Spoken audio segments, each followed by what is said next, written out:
welcome to the Cule Voice, more than a podcast.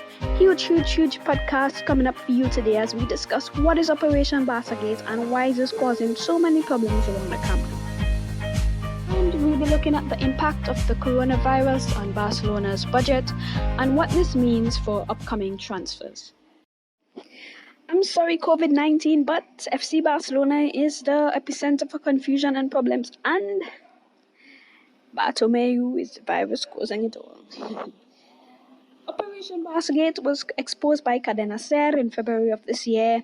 It is alleged President Bartomeu hired a Uruguayan firm called i3 Ventures, unbeknownst to some board members, for the purpose of improving its image on social media. Could you believe that? While smearing the likes of other potential presidential candidates such as Laporta and Victor Font, former players like Xavi, for refusing to accept the coaching position, and current ones like Piqué and Messi.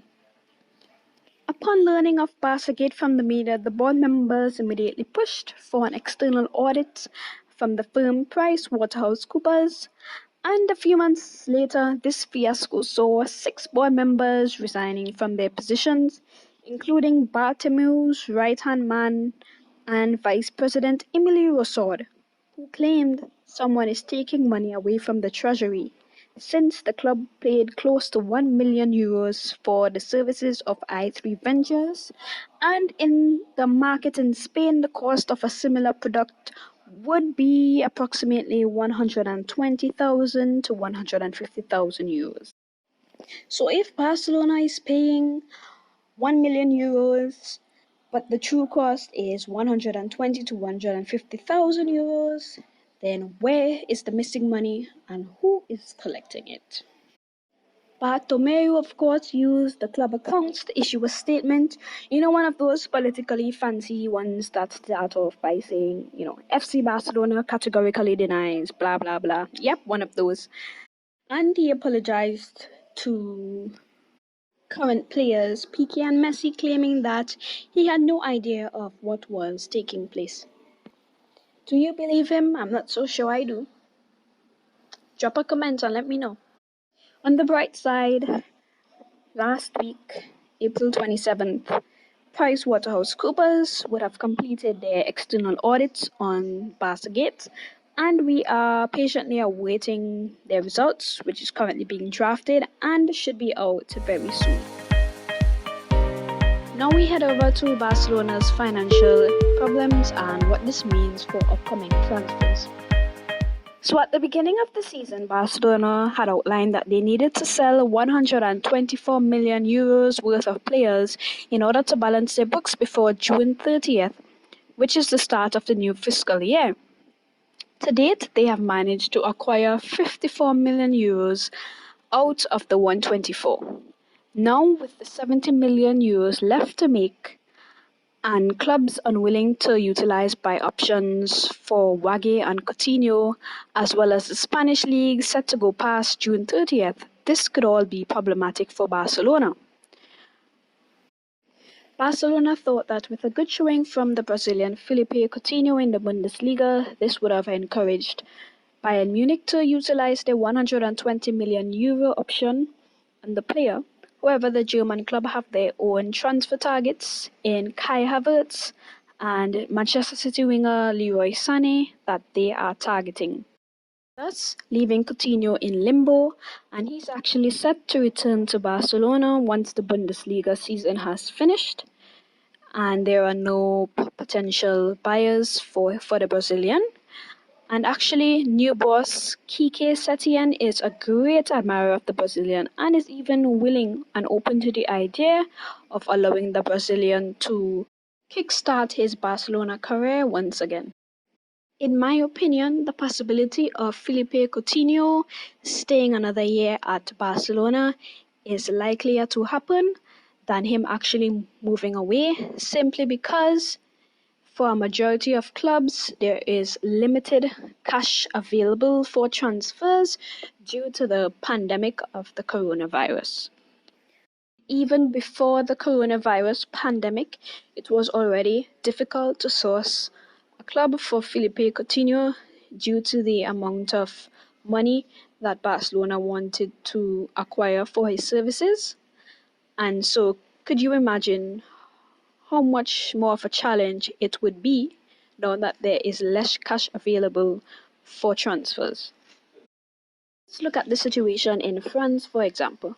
So Moussa Wagué was initially on loan at French club Nice with an option to buy for 10 million euros, a fee that the French club can no longer afford, and the Senegalese right back is actually returning to Barcelona for the remainder of the La Liga season, where he will be training with us. Due to the early suspension of the French league, beIN Sports and Canal Plus, which are the main TV rights broadcasters for League One, they have terminated their contract with LFP, an excess of 140 million euros. And as such, many of these French clubs were depending on the income from these TV rights deals in order to survive. So now the French government would be loaning LFP sum of 224.5 million euros in order to support the clubs following the cancellation of League One. In the case of Todibo, Schalke would have had a 25 million euro buy option on the player. However, due to COVID-19, they are now unable to make this payment.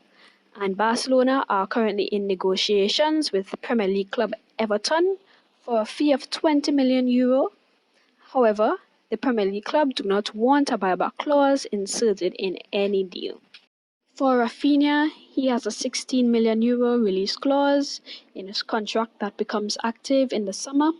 It is still unclear whether it will be Celta Vigo taking up this option or if it will be another club. However, what we do know is that for a player of his quality, 16 million euro is very accessible for many clubs. But even if some of these option to buys do go through, Barca would still be short of their 70 million euro total, and as a result have placed all players on the transfer market except Ter Stegen, Lionel Messi, Frankie de Jong, and Lenglet, with the idea of possibly selling a key player to cover the deficit once a good offer arrives. So yes, the Arthur to Juventus rumors are true. However, the Brazilian is adamant on staying at the Catalan club and have informed the club officials to not listen to any offers. ESPN have indicated that Barcelona sources have said that our transfer budget will be reduced by 200 million euros due to the coronavirus pandemic, as there's no income coming from the club's museum, ticket sales. Due to the season, the rest of the season may have to be played behind closed doors, and TV rights if the season cannot be finished.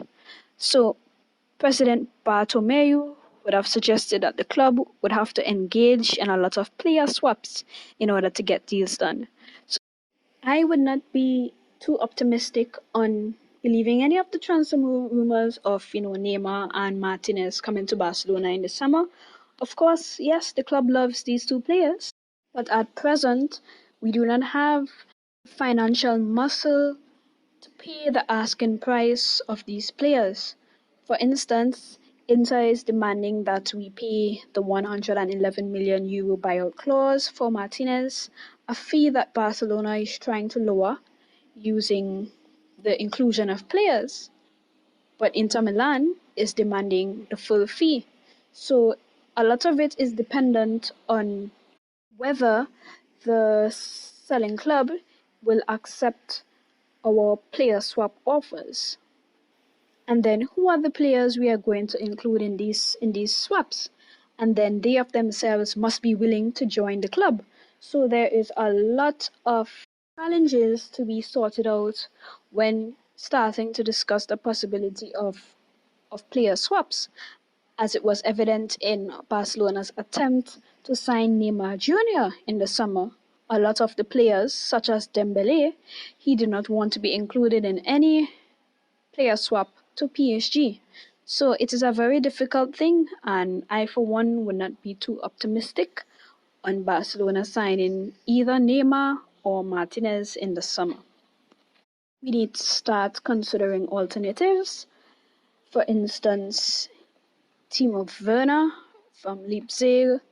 There's also Isaac from Real Sociedad, a player who already knows La Liga, and he has exceptional speed, dribbling ability, and potential to be a great player.